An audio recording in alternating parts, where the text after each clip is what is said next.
Hello दोस्तों, कहानी कही अनकही में आपका स्वागत है। आर के मोहन अपने केबिन से निकले और मुस्कुराते हुए बोले, आइए मिस के वाई। आपके आते ही ऑफिस में खुशबू फैल गई। देखिए ज़रा जल्दी आएंगी तो स्टाफ थोड़ा और पहले आने लगेगा और हम लोगों को भीनी भीनी सुगंध का एहसास भी होता रहेगा। यह सुनकर सारा स्टाफ जोर से हंसने लगा। प्लीज़ बैठिए मिस के वाई। वैसे आज देर कैसे हो गई? बस छूट गई, लंच रह गया या फिर कोई मिल गया था? सर आई एम सॉरी, अब कभी देर नहीं होगी। तभी आर के मोहन ने रामू को पूरे स्टाफ के लिए समोसे लाने के लिए कहा। अभी तक सीरियस लग रहा ऑफिस का माहौल काफ़ी हल्का हो गया था। के बोला, सर पार्टी किस खुशी में? केवाई भी चौंकी, वैसे सर आज पार्टी किस खुशी में हो रही है? अब आप भी पूछेंगी तो कैसे काम चलेगा? अरे आपके लेट आने की खुशी में। बस सर और शर्मिंदा मत कीजिए। लो भाई, मैंने कुछ कहा क्या किसी को? एक तो पार्टी दी और ऊपर से बात भी सुनो। आप रोज़ लेट आया करिए, हमारी पार्टी हो जाएगी। और फिर एक ज़ोरदार ठहाके की आवाज़ गूंज उठी। इस बीच रामू गरम गरम समोसे ले आया और सभी मज़े से खाने लगे। ऑफिस में ऐसा खुशनुमा माहौल देख मिस केवाई के चेहरे पर मुस्कुराहट आ गई। मिस केवाई को आर के मोहन ने बुलाया और बोले, सारे अकाउंट्स पिछले 5 साल के रिकॉर्ड के साथ तैयार रखना। पता नहीं किस डेटा की ज़रूरत पड़ जाए। मैं आपकी मदद के लिए यहाँ हूँ और आप मुझसे कुछ भी पूछ सकती हैं। उनकी बात सुन मिस केवाई मुस्कुरा दी। सचमुच बहुत काम था उस दिन, और जब मिस के वाई ने काम खत्म कर सिर उठाया तो होश आया कि शाम के 6:30 बज गए हैं। चार्टर्ड बस तो अब तक जा चुकी होगी। इससे पहले कि वह कुछ समझ पाती, आर के मोहन बोले, मिस डोंट वरी, मैं आपको रास्ते में घर छोड़ता हुआ निकल जाऊंगा। आर के मोहन ने गाड़ी पार्किंग से निकाली और मिस के वाई के साथ चल पड़े। आर के मोहन ने एक फास्ट फूड रेस्टोरेंट के आगे गाड़ी रोकी और कुछ पैक कराया। भीतर बैठते ही एक पैकेट के वाई को देते हुए कहा, ये लीजिए मिस, ये हमारी तरफ से। आज आपने सचमुच बहुत काम किया है। पैकेट से आ रही खुशबू से केवाई को एहसास हुआ कि भूख लगी है और वह बिना संकोच के पैकेट से बर्गर निकालकर खाने लगी। थोड़ी ही देर में गाड़ी उसके घर के पास आकर रुक गई। केवाई उतरते हुए थैंक्स कहने लगी तो मोहन जी मुस्कुराते हुए बोले, ये तो हमारा फ़र्ज़ है मैडम जी। और जीप पर कुछ ऐसा जोर दिया कि हंसी आए बिना ना रह सकी। घर पहुंचने के बाद भी केवाई दिन भर के घटनाक्रम को याद कर हंसती रही। आर के मोहन अब बस मोहन जी रह गए थे। मोहन जी सभी के साथ ऐसा ही व्यवहार करते थे, पर कभी कभी केवाई को लगता कि मोहन जी उसकी तरफ आकर्षित हैं। वह भी उनके करीब होने का प्रयास करने लगी, लेकिन हर बार उसके ऐसे प्रयास पर मोहन जी मुस्कुरा देते। एक दिन मिस केवाई बोली, सर कभी मेरे घर आइए, साथ चाय पियेंगे। मोहन जी मुस्कुराए, मिस केवाई मैंने सोचा ही नहीं कि आपको कभी घर भी बुलाना चाहिए। माफ़ कीजिएगा, पर मेरी एक प्रॉब्लम है कि मैं अकेला रहता हूँ। ओह। मोहन जी ने कुछ सोचा और बोले, देखो मिस केवाई, इस संडे तुम मेरे घर आ रही हो और हम लोग मिलकर वीकेंड मनाएंगे।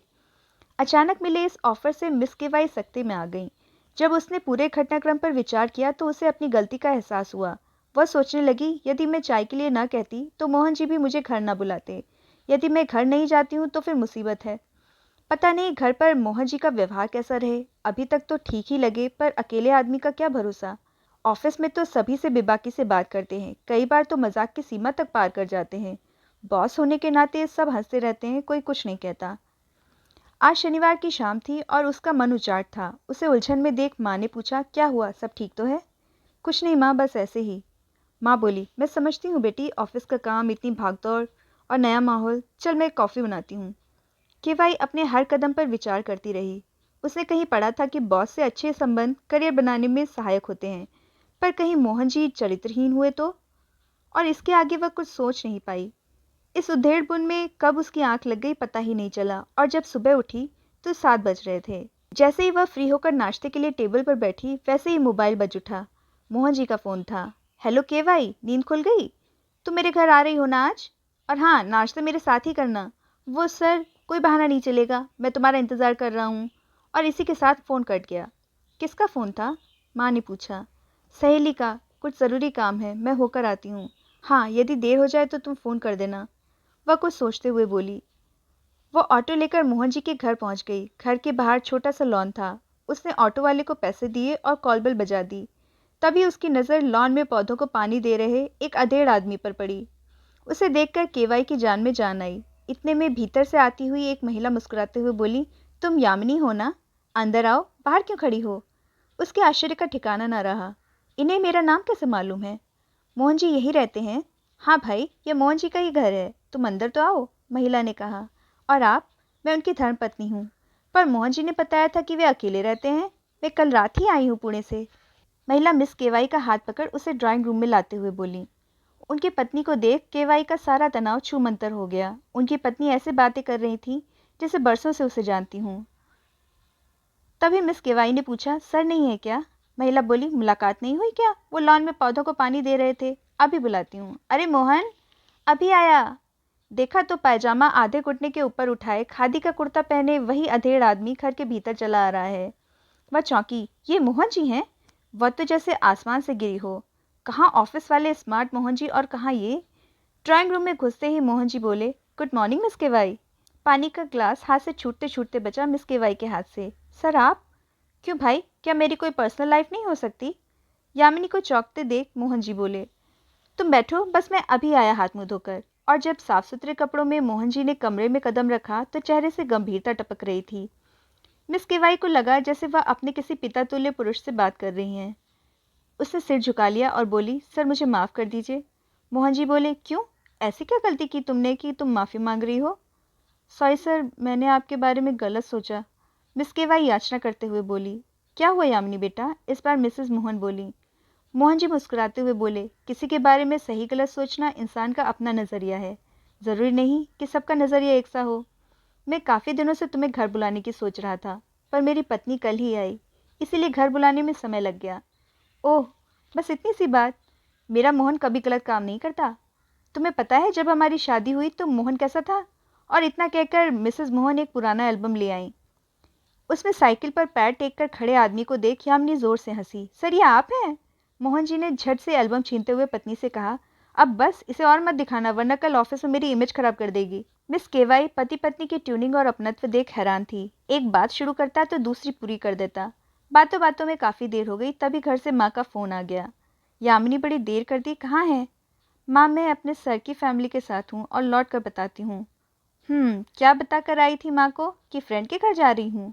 मोहन जी ने पूछा। आपको कैसे पता? क्यों भाई, हम क्या तुम्हारी उम्र के नहीं थे?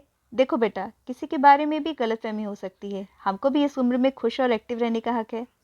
अगर हम ऑफिस में तनाव में काम करेंगे तो बेस्ट परफॉर्मेंस नहीं दे पाएंगे। इसलिए मैं ऑफिस का माहौल तनाव रहित रखता हूँ। और रही बात मेरी और मेरी पत्नी की, तो आज मैं जिस मुकाम पर हूँ इनकी ही बदौलत हूँ।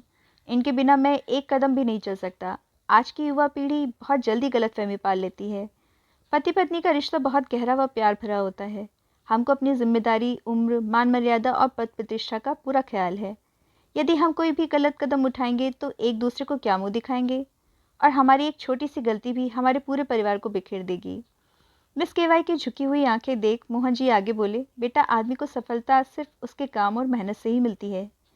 तभी मिस केवाई की नज़र एक ग्रुप फोटो पर पड़ी। सर ये बीच में कौन है? मिसेस मोहन बोली, हमारा बेटा पीयूष। अब मोहन जी हंसे, वही पीसी। मिस केवाई को अब एहसास हुआ कि बात कुछ और ही है। अभी तक उसने यह तो बताया ही नहीं था कि उसका पूरा नाम क्या है, और घर आते ही मिसेस मोहन ने उसे केवाई नहीं यामिनी कहा था। मोहन जी ने पूछा, साहबजादे हैं कहाँ? आता ही होगा, आज सुबह सुबह ही जिम चला गया। तुम्हारी तरह उसने भी कई शौक पाल रखे हैं। मिसेस मोहन बोली। तभी मिस केवाई ने पूछा, सर आप यामिनी और पीसी को कैसे जानते हैं? मोहन जी शरारती अंदाज में बोले, तुम यामिनी ही हो ना, इसमें तो कोई शक नहीं है। और रहा पीयूष, तो वह मेरा बेटा है, PC Kumar, son of Mohan Kumar. और तुम दोनों एक दूसरे को पसंद करते हो। केवाई को हैरान होते देख मोहन जी बोले, देखो बेटा, हम तुम्हारे बाप हैं और सवाल मैं पूछूंगा, तुम बस जवाब देना। तभी देखा तो सामने से पीयूष चला आ रहा था। घर में कदम रखते ही उसकी नज़र यामिनी पर पड़ी तो वह चौंकते हुए बोला, यामिनी तुम? दोनों को ऐसे हैरान होते देख मोहन जी बोले, कब से चल रहा है यह सब? पीयूष बोला, पापा ऐसा कुछ नहीं है, लेकिन आप इसे कैसे जानते हैं? बेटा, जब मैं ब्लैक एंड वाइट के ज़माने में तुम्हारी माँ को ढूंढ सकता हूँ तो फेसबुक और सोशल नेटवर्किंग के ज़माने में अपनी बहू को क्यों नहीं? अब बात साफ हो गई थी कि मोहन जी ने फेसबुक खंगाल कर बेटे की पसंद जान ली थी। और अब यामिनी को भी मोहन जी का यह राज समझ में आ गया था।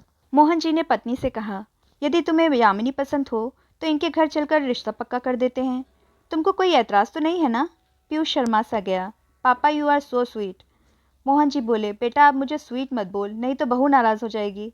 Uncle please. अब पहली बार यामिनी को मोहन जी सर नहीं घर के सदस्य की तरह लगे थे। यामिनी ने मिस्टर और मिसेस मोहन के पैर छुए और घर चली आई। अगले दिन जब यामिनी ऑफिस पहुंची तो देखा पार्टी की तैयारियां चल रही हैं और सब उसे देखकर मुस्कुरा रहे हैं। उसे समझ में नहीं आ रहा था, आज वह लेट भी नहीं थी, कोई ऑफिशियल प्रोग्राम भी नहीं था। उसने स्टाफ से पूछा, आज कौन लेट हो गया? वह मुस्कुराकर बोला, मैडम आज अपने साहब ही लेट हैं। उसने देखा सच में मोहन जी केबिन में नहीं थे। ऐसा पहली बार था कि मोहन जी के लेट होने पर स्टाफ स्नैक्स पार्टी दे रहा था। इससे पहले कि वह कुछ पूछती, देखा तो सामने से मोहन जी आ रहे थे। उनके ऑफिस में कदम रखते ही पूरा स्टाफ एक साथ बोला, गुड मॉर्निंग सर। फिर मिसेस सरोज बोली, सर आज कौन फंसा जाल में? वे मुस्कुराए, इस बार तो मैं ही बकरा बन गया। यह सुन पूरा स्टाफ हंसने लगा। तभी मिसेस शांति बोली, सर मिस केवाई तो आज यामिनी बन गई, पर इनका कपल कौन बना, यही जिज्ञासा है। आज जब तोता बाबू ने बताया कि सर लेट आएंगे और स्नैक्स पार्टी रखनी है, तभी हम समझ गए थे कि मिस केवाई का शिकार हो गया है। यामिनी चौंकी, तो क्या ऑफिस में यह बात सभी को पता थी? सभी कॉन्फ्रेंस टेबल के इर्द गिर्द बैठे स्नैक्स ले रहे थे। तभी मिसेस आरती बोली, सर मुझे याद है आपने कैसे मुझे और केके को मिलाया था। तभी मिसेस सरोज बोली, सर अगर आप ना होते तो मेरी और मिहिर की शादी तो इस जन्म में हो ही नहीं सकती थी। मोहन जी मुस्कुराए, तुम लोग भी मजाक करते हो, शादी के जोड़े तो ऊपर से बनकर आते हैं, मैं तो बस उन्हें मिलाता हूँ। अब यामिनी को समझ में आया कि मोहन जी कितने आदरणीय हैं। उसकी निगाह में अपने होने वाले ससुर के लिए श्रद्धा और बढ़ गई। उसे अफसोस हो रहा था कि कैसे अपनी गलत सोच के कारण एक भले आदमी को उसने चरित्रहीन समझ लिया था। तभी तोता बाबू बोले, सर मिस केवाई के होने वाले पति का परिचय तो कराइए। इस बार मोहन जी गंभीर थे। देखिए, आज से मिस केवाई यानी यामिनी हमारी होने वाली बहू है और इस बारे में कोई मजाक नहीं। सभी चौंके, क्या सर? मोहन जी ने सिर झुकाया और बोले, आज की पार्टी का खर्च मेरे पर्सनल अकाउंट में लिखना। आज मैं बकरा बन गया हूँ। सभी पार्टी का आनंद ले रहे थे और मोहन जी की बातों पर ठहाका भी लगा रहे थे। 10 बजते ही मोहन जी घड़ी देखते हुए बोले, प्लीज़ आप लोग भी फटाफट अपनी अपनी टेबल पर पहुंचिए, मैं आज का टारगेट मेल करता हूँ। टेबल से उठते हुए आज यामिनी को महसूस हो रहा था कि एक सच्चे आदमी को समझने में उसने कितनी बड़ी भूल की।